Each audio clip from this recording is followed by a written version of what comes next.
प्राचीन काल में एक गरीब पुजारी हुआ करता था। उस पुजारी की मृत्यु के बाद उसकी विधवा पत्नी अपने भरण पोषण के लिए पुत्र को साथ लेकर भीख मांगती हुई शाम तक घर वापस आती थी।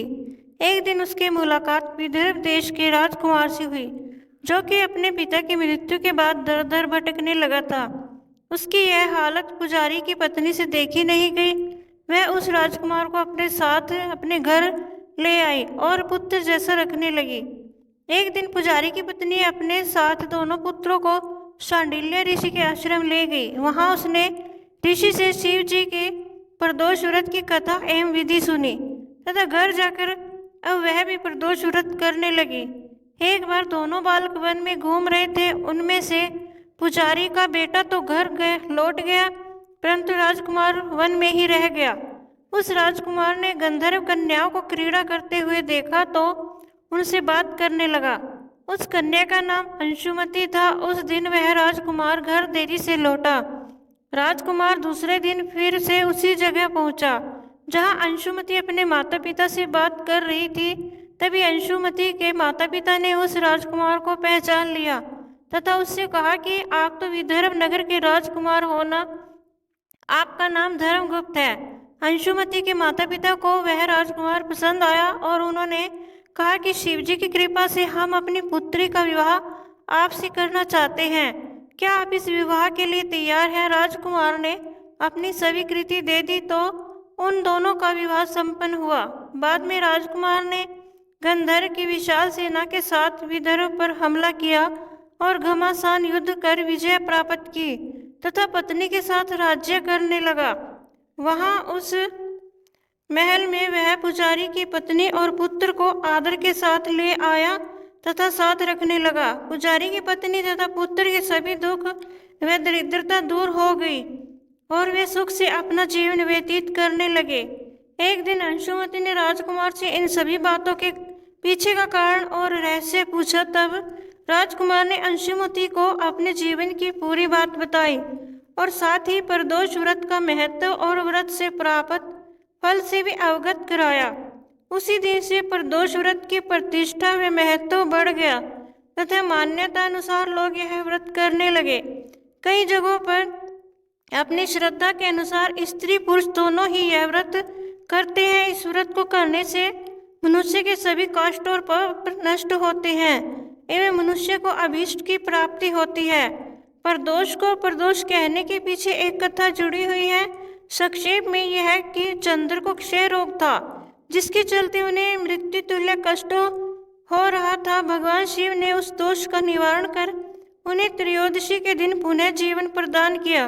अतः इस दिन को प्रदोष कहा जाने लगा। प्रत्येक माह में जिस तरह 2 एकादशी होती है, उसी तरह 2 प्रदोष भी होते हैं। त्रयोदशी को प्रदोष कहते हैं।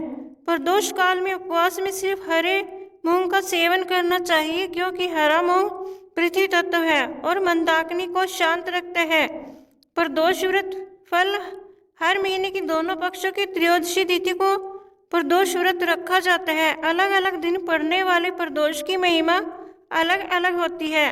सोमवार का प्रदोष, मंगलवार को आने वाला प्रदोष और अन्य वार को आने वाला प्रदोष, सभी का महत्व और लाभ अलग अलग है।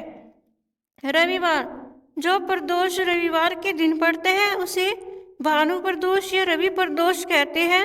इस दिन नियम पूर्वक व्रत रखने से जीवन में सुख, शांति और लंबी आयु प्राप्त होती है। रवि प्रदोष का संबंध सीधा सूर्य से होता है, अतः चंद्रमा के साथ सूर्य भी आपके जीवन में सक्रिय रहता है। यह सूर्य से संबंधित होने के कारण नाम, यश और सम्मान भी दिलाता है। अगर आपकी कुंडली में अपयश के योग हो तो यह प्रदोष करें।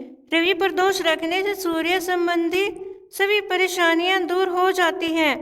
सोमवार, सोमवार को त्रयोदशी तिथि आने पर इसे सोम प्रदोष कहते हैं। यह व्रत रखने से इच्छा अनुसार फल प्राप्ति होती है।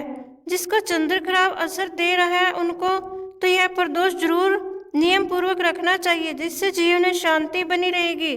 अक्सर लोग संतान प्राप्ति के लिए यह व्रत रखते हैं। मंगलवार, मंगलवार को आने वाले इस प्रदोष को भौम प्रदोष कहते हैं। इस दिन स्वास्थ्य संबंधी तरह की सभी समस्याओं से मुक्ति पाई जा सकती है। इस दिन प्रदोष व्रत विधि पूर्वक रखने से कर्ज से छुटकारा मिल जाता है। बुधवार, इस दिन को आने वाले प्रदोष को सौम्यवार प्रदोष भी कहा जाता है। यह शिक्षा एवं ज्ञान प्राप्ति के लिए किया जाता है। साथ ही यह जिस भी तरह की मनोकामना को लेकर किया जाए उसे भी पूर्ण करता है।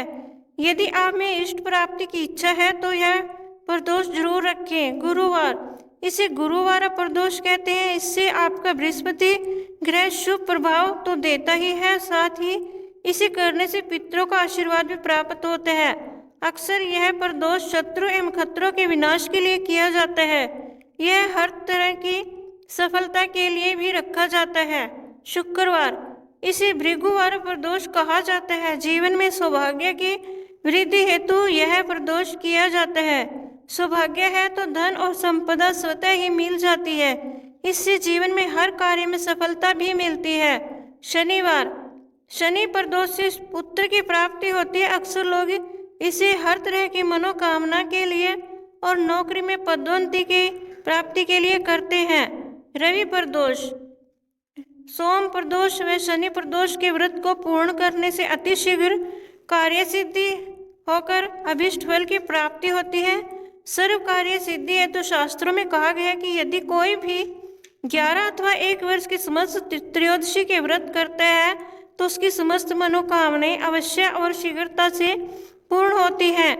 प्रदोष रखने से आपका चंद्र ठीक रहता है, अर्थात शरीर में चंद्र तत्व में सुधार होता है। माना जाता है कि चंद्र के सुधार होने से शुक्र भी सुधरता है और शुक्र से सुधरने से बुध भी सुधर जाता है। मानसिक बेचैनी खत्म होती है। दोस्तों, मेरी यह वीडियो देखने के लिए आपका बहुत बहुत धन्यवाद। जय श्री राम।